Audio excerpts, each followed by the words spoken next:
Okay, so again, I'm going to be giving my overall thoughts in this beginning portion, and then we're going to have a really big spoiler section. So, yeah, if you want to skip the spoilers, you'll know what to do. Okay. Okay. So, Teenage Mutant Ninja Turtles: Mutant Mayhem gets a B. Overall, this is a very fun film. There's some really good performances in it. Interesting character ideas with this. I like some of the direction that they took with the story and everything. The animation is really top-notch. If there are any real complaints, it's that some of the jokes are played a little too long for their own good. They kind of run them into the ground. Similar to what happened with Haunted Mansion last week, where something is funny at first, but after a minute and a half, it stops being funny, and you're kind of like, okay, we get the point. But again, I won't get too far into it without spoiling anything there. But yeah, like I said, that's a problem. Also, some of the machinations don't quite make a lot of sense in terms of how things happened when. Just because it's a little disorienting sometimes, and I try to figure out, like, I can't really get into it without spoiling, but yeah, there's some, how does this work before this happens then? So, yeah, like, I'm not entirely sure as to what exactly happened there. But still, overall, this is really fun. I do recommend going to see it. It gets a solid B. There are places where cookie boredom rules, and there are those who fight back. Teenage Mutant Ninja Turtle cookies, and now Ninja Turtle crackers!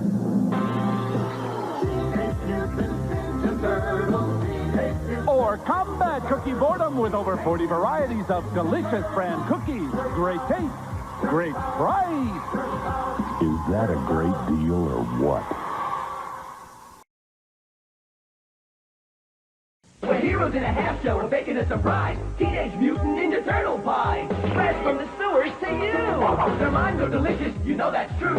Because they're filled with mutagen goo. That vanilla pudding goo. Got the tastiest, flakiest, greatest crust. Even better than on pizza. And it's green like us. Teenage Mutant Ninja Turtle pie. Fresh from the sewers to you. Radically sweet. It can't be beat. And there's a free turtle sticker inside. That's me. New from Boston. Teenage Mutant Ninja Turtle pie. Fresh from the sewers to you. Okay, again, this is the spoiler section. Skip to this point if you want to avoid everything, okay? Alright. Okay, so the idea with TMNT Mutant Mayhem is that Baxter Stockman was working for a group called TCRI. He broke away because he did not want his research being used for military purposes. He was doing genetic research into creating mutants. And as we see him, he's created a mutant fly who is super strong and can fight things. It's still in kind of a baby form, but he always said that he's always been an outcast and he just wanted to feel like he had a family. And so he not only created this one fly, but he also created several other mutants. However, at the same time, he then perfects creating this mutagenic ooze. So how did he create the mutants? If he hasn't created the ooze yet, how do you make the mutants? And how do you make the mutants without the ooze? You see what I mean with that first segment?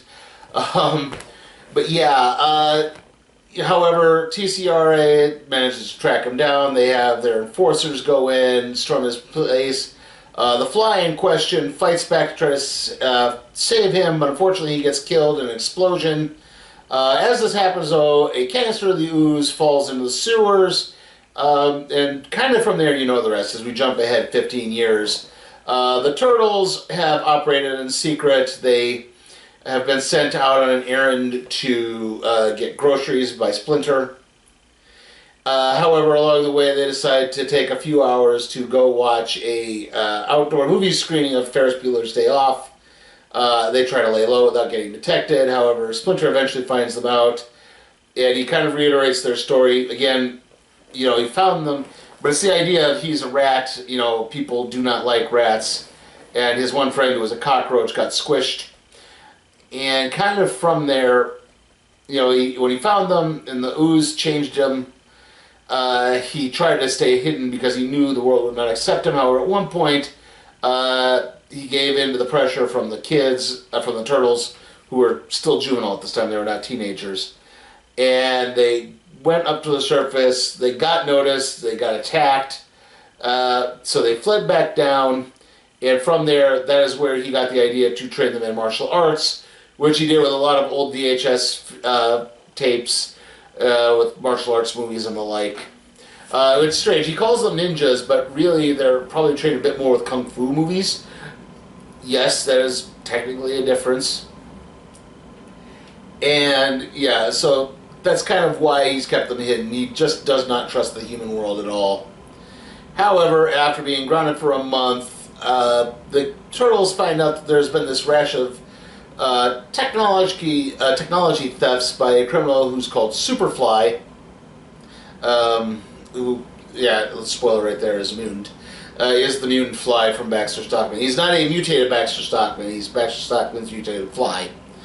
However, during one of their training sessions, April is struck in the head by a shuriken, and Leo is immediately in love with her.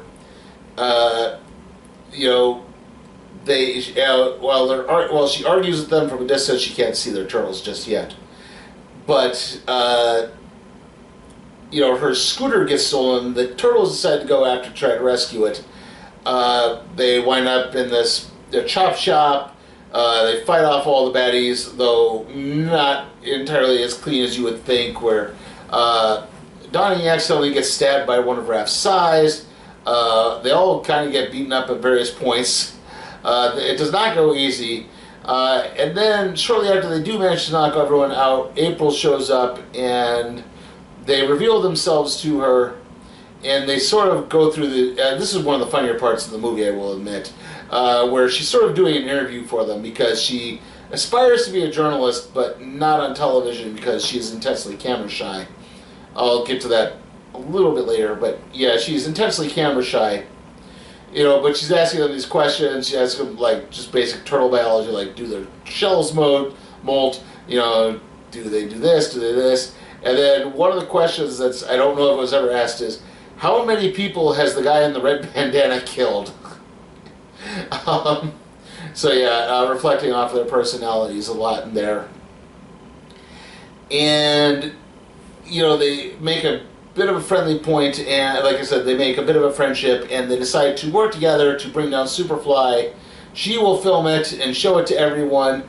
The turtles will be accepted as heroes, and she will remedy her big failure, which was she tried to do the televised school announcements and threw up on camera, and that got shared over the internet, and that's where the joke of this puking joke gets run into the ground. Because it's like, okay, we get it. She threw up on camera and it got shared on the internet. But then it's like, here's more footage of her puking. Puking, and it goes on for like 3 minutes. It's like, guys, you get the point. It's like, whatever humor is there has been wrung out. Sorry, I had another coughing fit there. But, yeah, anyway... They work together. They kind of work their way through these low-level gangs that Superfly has been using to steal this technological equipment from TCRI to track their way down to Superfly. And of course, they discover that he is a mutant, and he has his mutant army, including Bebop, Rocksteady, Ray Mondo Gecko, Wingnut, Leatherhead, Scumbug. Oh, what was the other one? Shoot. Yeah, Bebop, Rocksteady, Genghis Frog. That was the other one. That was the last one, Genghis Frog. So yeah, like he's got his own little army, and he refers to them as family, and he says, hey, let me guess, Canister Ooze fell in the sewer? Okay, well, we consider you family too. Let's buddy up. And they're talking, and they're trying to figure out his motivations, and he basically lets slip what he's building is a device that will mutate all animals but kill all humans. It's going to shoot the mutagen up into the atmosphere, and it'll kind of rain down. However, as this is happening, it turns out TCRI has been tracking some of the equipment, The turtles wind up getting taken hostage when they try to stand up, because obviously eliminating the human race is not a good thing. And, you know, the turtles' arc in this is that they're trying to get themselves accepted by the general populace, but they're kind of going about it the wrong way. They're doing ways that serve them, not the general populace. And even April kind of falls into this too, because she's looking to clear her name and get some popularity. But again, April is looking to try to clear her name and not be known as the girl who threw up on camera anymore. But again, she's she's not doing anything to actually help capture Superfly. So this leads to a big confrontation. There's a big fight. TCRI shows up, kidnaps the turtles. They drain the ooze from the turtles' blood because they want to, like I said, they're still doing their military thing. It's then turned out the head of TCRI is a woman named Cynthia Utram. If you know anything about what Utrams are in the TMNT universe, you know where that's headed. But yeah, but then they clear up because they kind of get found out along the way as well. April goes to Splinter, who doesn't know about her, to get help. And, you know, he comes, he frees the turtles. They say, look, we have to go after this, but after that we have to go back to hiding. You know, this is obviously proof of that. It's then, though, however, during this big confrontation with Superfly, where even his mutant family is like, you know, maybe killing everyone isn't such a great idea. Like, that's not acceptance, that's genocide. And they turn on him, they all kind of gang up on him just as he activates the machine. And Splinter winds up proving being the turning point because he realizes that Superfly is also, in a way, working the isolation angle, that humans will never accept you, but that doesn't mean they're not worth fighting for. And, you know, Splinter winds up toppling this machine with Superfly into the bay. Unfortunately, because it's a device that will mutate animals, there's a lot of animals and animal DNA in the bay, so it winds up turning Superfly into this giant Gestalt mutant who is like part whale, part horse, part ostrich, part a whole bunch of things. And so he starts rampaging through New York City. The TV news reports start blaming the turtles. They start to realize that they're not going to be fully accepted by the populace. However, there turns out to be a rub, as April winds up, giving the turtles a retro-mutagen gun from TCRI. She stole one of their motorcycles. And they take the canister retro-mutagen out, and they find this weak spot because Donnie watches Attack on Titan, and of course they're doing the weak spot in the back of the neck. And April then goes to the TV station, conquers her fear briefly of being camera shy, and explains that no, the turtles and the others are trying to stop the giant mutant. They're not here to take over. They're not your enemies. And it does seem to turn enough of the public into helping the turtles eventually hit Superfly with the retro-mutagen, taking him down, completely out. And because of that, the turtles are allowed to join April in high school, where they are fully accepted as full members of the student body. Michelangelo is allowed to join the improv class. Donnie joins the computer nerds. Leo joins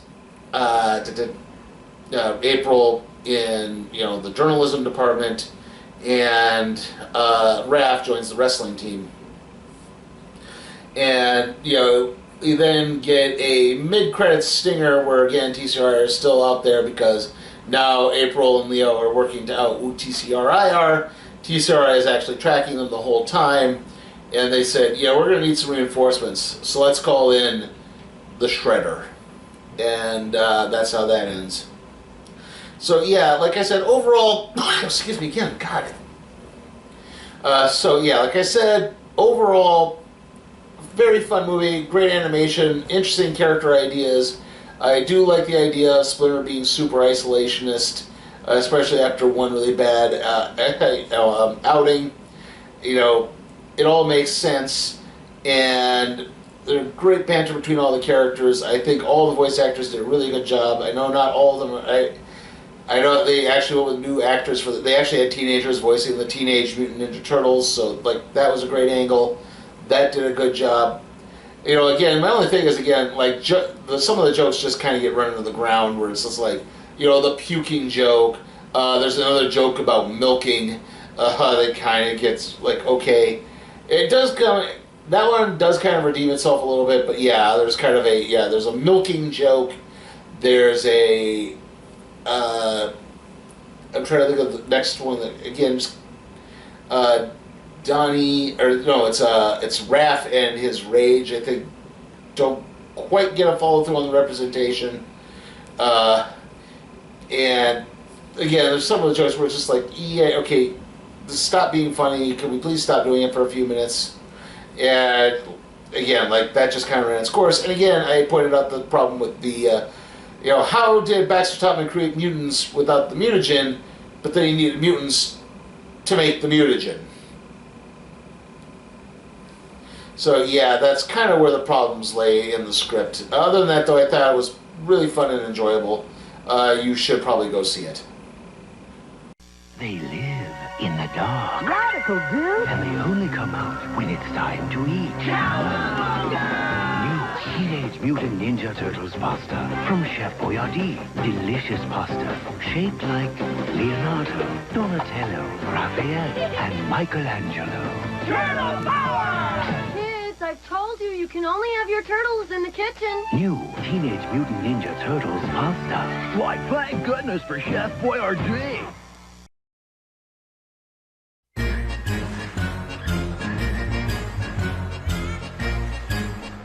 At McDonald's, you can have fun with your food and join the Lean Green Ninja Team with the Teenage Mutant Ninja Turtles toy in your McDonald's Happy Meal.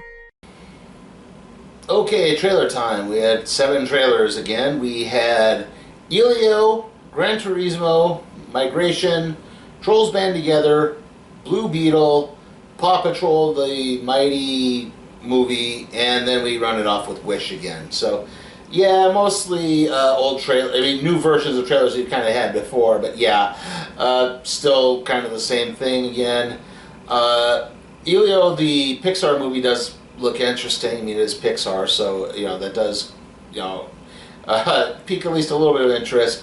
The idea is aliens are visiting and they abduct this boy Elio, who portends to be the leader of the planet Earth, in order to possibly defend it from possible annihilation, but not in a cosmic superhero type way, but more in a plead your case type of way.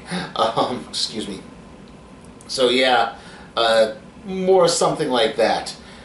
Anyway, so yeah, that, but not too much else to say about the trailers there. Alright, so the next video is going to be the random trailer review on Off Girl Volume 1, Genesis. I've got the on-camera portion shot for that, I just need to record the audio.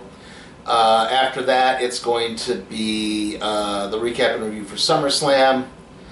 I'd like for the next movie to be Blue Beetle. Money is starting to tighten up again, so I'm hoping I can get the other stuff I have planned for the rest of this month done. There's one thing I probably had to drop, unfortunately. I won't be doing All In, AEW All In, even though I kind of want to. It's just not playing out financially at this point, unfortunately.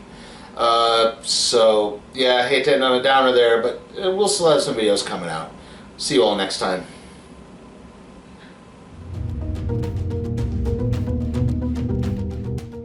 Hey guys, remember you can request a movie or a television series for me to review at my Patreon at patreon.com/CPTimeForCat Productions. Also, remember to like the video, comment, share, subscribe, and ring that notification bell so that you can be alerted to further videos.